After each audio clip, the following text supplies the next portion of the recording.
Okay, this is the Module 3 skills test entitled Causes of Moon Phases.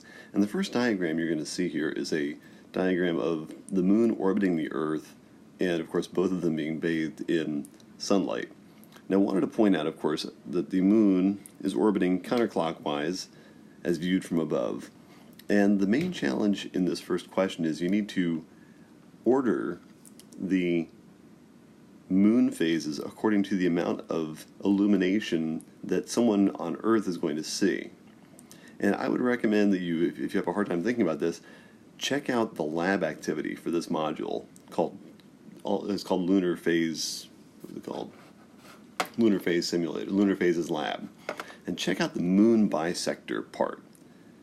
Using the bisector method helps you to understand how much lit up moon you would see from Earth.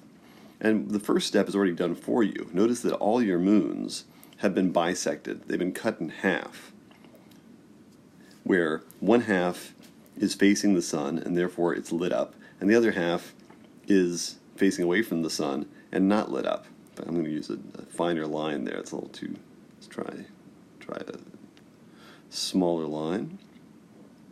And for example,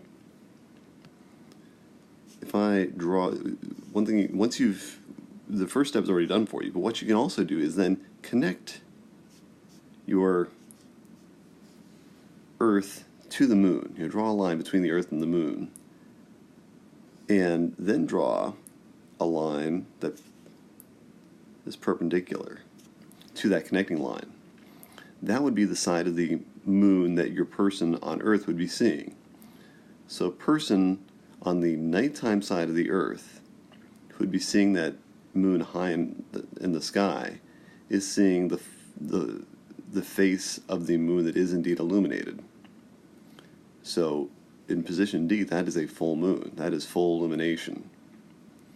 And you can use the same process for the rest of the phases by, again, drawing a line between your moon and your Earth, and then drawing a perpendicular line to the one you just drew. And that should help you decide, if you're on the Earth, what would you be seeing by looking at the moon? What part would be lit up, what part would not be lit up? Okay? So that's the first question. I noticed that in the first question you are asked to select them according to their letters, but also then select them as far as the increasing amount of illumination. Okay? So you may have some that are equal, because let's say two phases happen to be half lit up. Well, then they would be equal amounts of illumination. So keep that in mind. So that's why you have to choose not only the letter, but also an equal to or a less than in your ranking. Okay, now in question 2, you're asked to match the moon position with the phase that's being shown. So notice there's a pictured phase up here.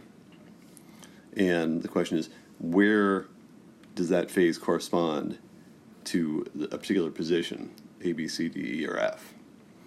And then in question 3, you're asked to match the remaining phases that are pictured with the proper position.